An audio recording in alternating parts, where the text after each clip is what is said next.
ये अगर इतनी ही तेज भूख लगी है तो तुम दोनों खा लो ना जाकर। नहीं, भूख तो लगी है, पर आपके साथ ही खाना खाएंगे हम। अच्छा, बस 2 मिनट रुको, फिर ये वाली क्यारी की गुड़ाई कर दूं, फिर आता हूँ। हैं? ठीक है बाबा, जल्दी करो वरना खाना ठंडा हो जाएगा।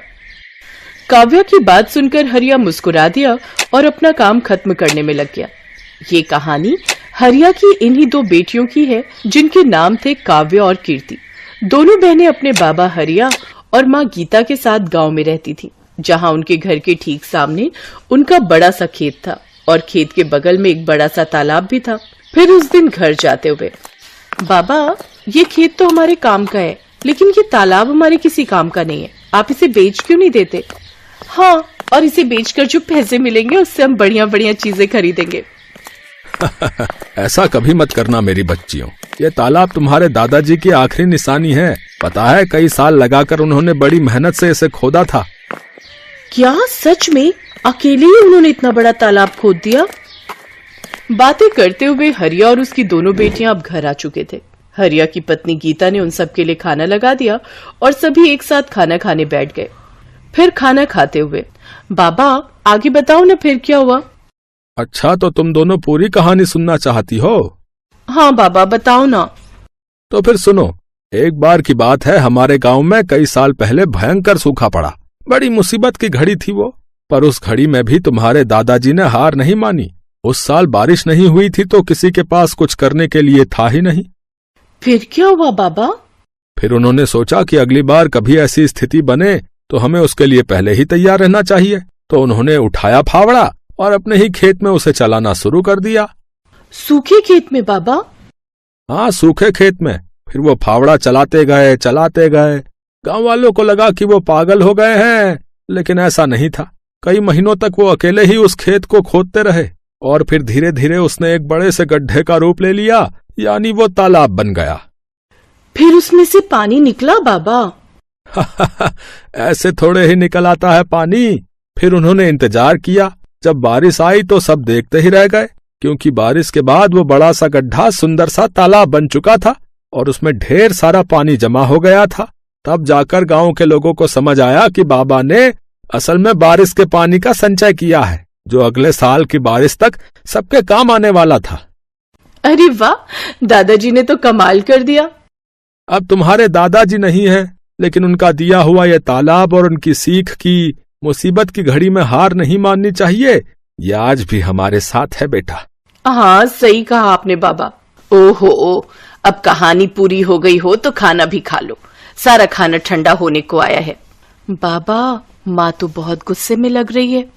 कोई बात नहीं, मुसीबत की घड़ी में हार नहीं माननी चाहिए। अब जल्दी से खा लो, इससे पहले की बात हाथ से निकल जाए। हाँ। काव्या और हरिया फुसफुसाते हुए हंसने लगे। इसी तरह कई साल बीत गए। फिर एक साल उनके गांव में फिर से सूखा पड़ा। परिवार के लिए बड़ी दिक्कत आ गई। हरिया को एक बीमारी ने जकड़ लिया।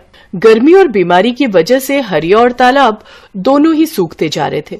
हरिया की तबीयत दिन ब दिन बिगड़ने लगी और फिर, माँ तुम चिंता मत करो, हम बाबा को शहर लेकर जाएंगे, उनका अच्छा इलाज कराएंगे। पर इतना पैसा कहाँ है हमारे पास?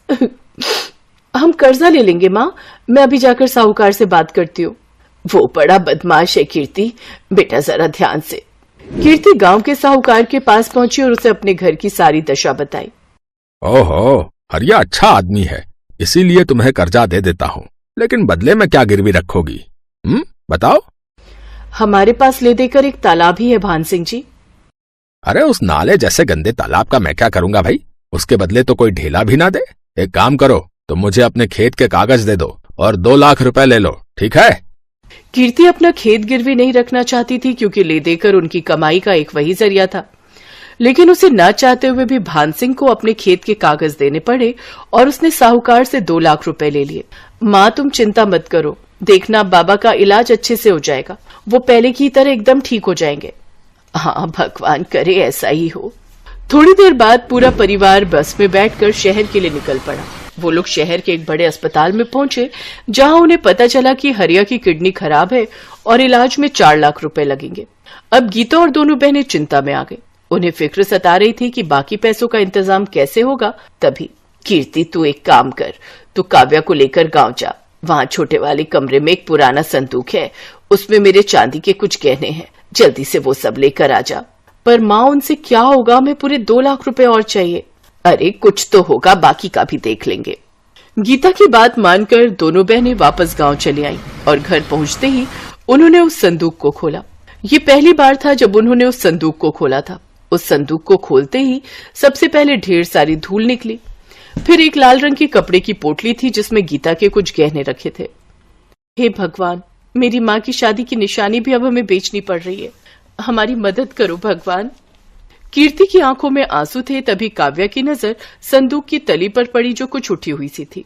उसने वहां से लकड़ी का वो हिस्सा हटाया तो वहां उसे एक छोटी सी डिबिया नजर आई।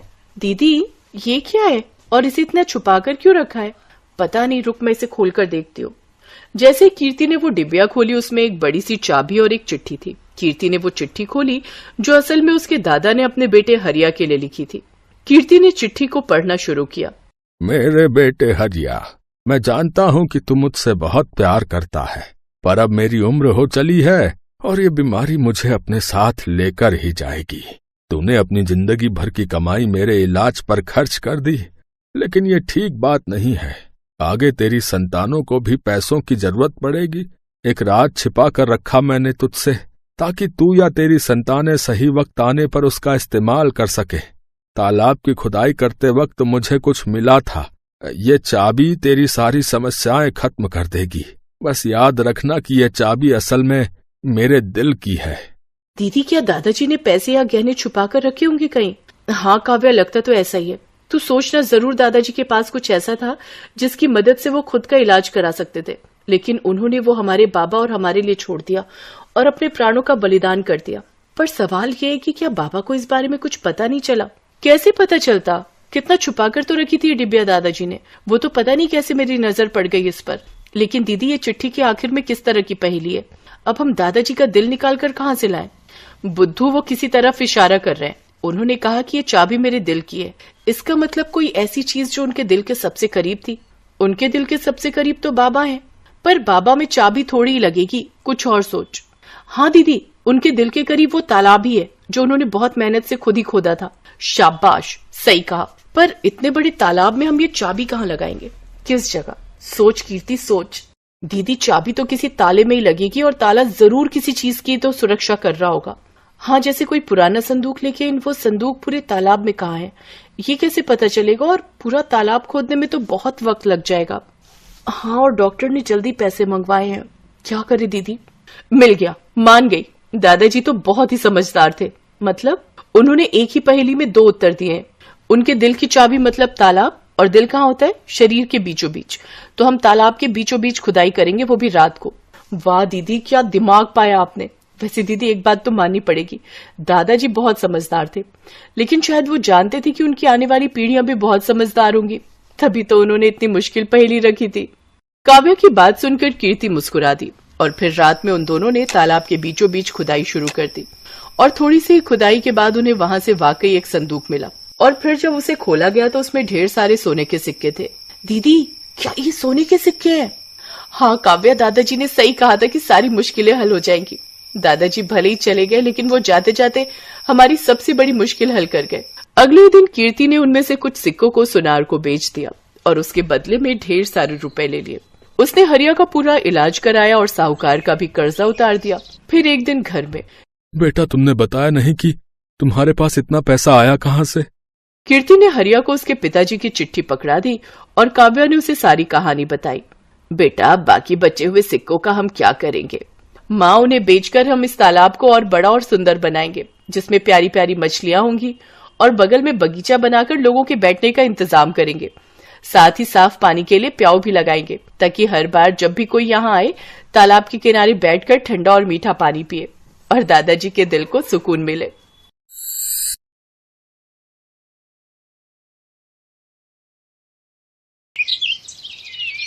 बंटी और बबली दोनों सगी बहनें, दोनों ही एक नंबर की चालाक थी।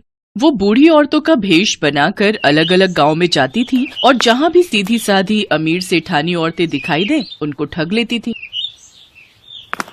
अरे मोरी मैया, ये तो सच में जादू हो गया। मुझे भी कोई ऐसी दवाई दे दो मैं तो बिल्कुल ऐसी 20 साल की जवान लड़की बनना चाहती हूँ। मेरे पति तो मुझे पसंद ही नहीं करते, हमेशा मुझे बुढ़िया बुढ़िया कहकर चिढ़ाते रहते हैं। सही कह रही हो बहन, मेरे पति भी मुझे ऐसे